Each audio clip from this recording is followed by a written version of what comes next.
નમસ્કાર દોસ્તો, આજે આપણે એક એવા મંદિરના દર્શન કરવાના છીએ કે જ્યાં માતાજી ડુંગર ઉપર પથ્થરોની વચ્ચે ગુફામાં બિરાજમાન છે. અહીંયા માતાજીના દર્શન કરવા માટે સાંકડી ગુફામાં જવું પડે છે તથા આ મંદિરની એક વિશિષ્ટતા છે જે તમને આગળ જણાવીશ. તો આવો જઈએ મહાકાળી માતાજીના દર્શને.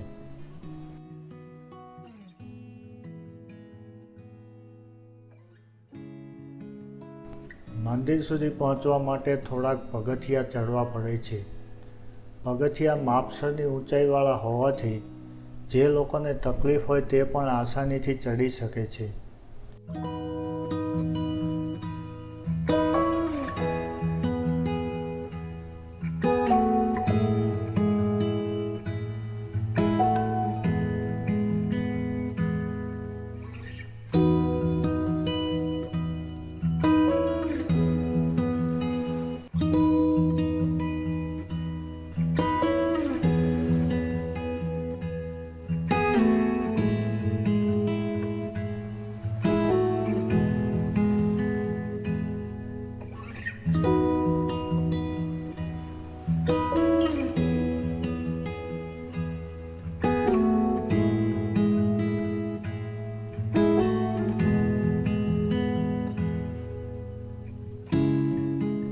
મંદિર પરિસરમાં આવ્યા પછી માતાજીના દર્શન કરવા માટે પથ્થરોની વચ્ચે બનેલી એક ગુફામાં નીચે જ ઉતરવું પડે છે. અહીંયા જવા માટેનો રસ્તો એકદમ સાંકડો છે, જેમાં માત્ર એક જ વ્યક્તિ જઈ શકે તેટલી જ જગ્યા છે, જેથી કરીને દર્શન કરવા માટે લાંબો સમય લાગે છે. અંદર જ્યાંથી જવાનું છે તે જ રસ્તે પાછું આવવાનું હોવાથી ભક્તોની ભારે ભીડ થઈ જાય છે. તહેવારો તથા રજાના દિવસે દર્શન કરવા માટે ઘણો સમય લાગે છે.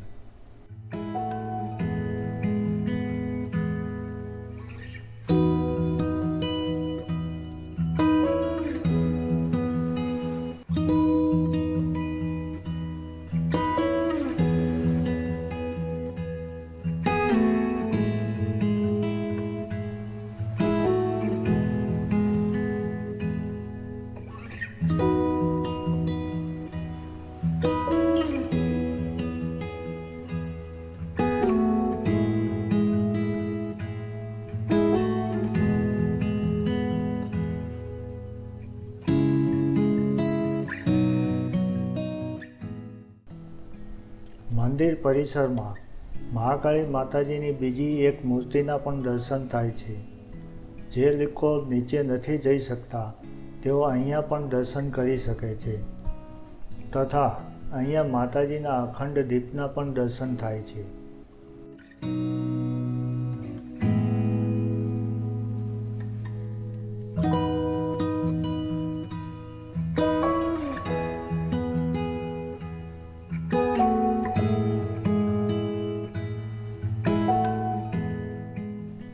આગળ જણાવ્યું હતું કે આ મંદિરની એક વિશિષ્ટતા છે. તે વિશિષ્ટતા એ છે કે અહીંયા એક પથ્થરમાં ઝાલર જેવો રણકાર આવે છે.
આ મંદિર હાથમતી નદી પર આવેલ ગુહાઈ ડેમની નજીક પર્વત ઉપર આવેલું છે.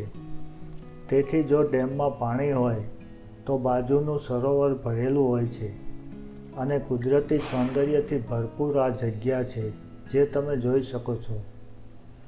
હવે વાત કરીએ કે અહીંયા સુધી પહોંચવું કઈ રીતે. અહીંયા આવવા માટે તમારું પોતાનું વાહન હોવું જરૂરી છે. અહીંયા કોઈ પબ્લિક ટ્રાન્સપોર્ટની વ્યવસ્થા નથી. અહીંયા આવવા માટે સૌપ્રથમ તો હિંમતનગર સુધી તમારે આવવું પડશે અને જો તમે અમદાવાદ અથવા ગાંધીનગર બાજુથી આવતા હો તો હિંમતનગરથી ખેડ તાસિયા રોડ પર ખેડથી મોટા કોટડા થઈને સાબલી રામાયણથી મંદિર સુધી પહોંચી શકાય છે. હિંમતનગરથી આશરે 30 કિલોમીટર જેટલું અંતર છે. જો તમે ગૂગલ મેપના સહારે આવતા હો તો આ જ રૂટ ઉપર આવવું. જો ગૂગલ બીજો રસ્તો બતાવે તો ત્યાં ગાડી જઈ શકે તેવો રસ્તો નથી. આ રસ્તો ડેમ સાઇટ ઉપર લઈ જાય છે.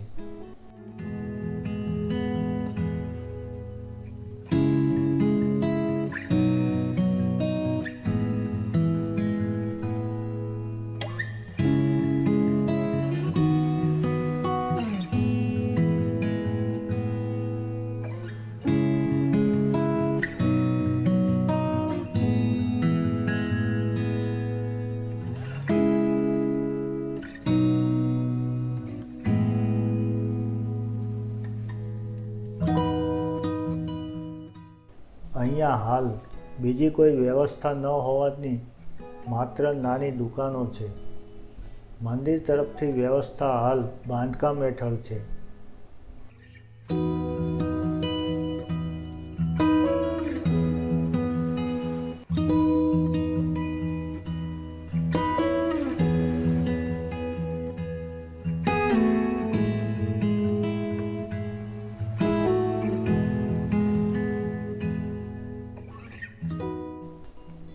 મહાકાળી માતાજીના દર્શન કરી લીધા પછી તમે ભૈરવ દાદાના પણ દર્શન કરી શકો છો.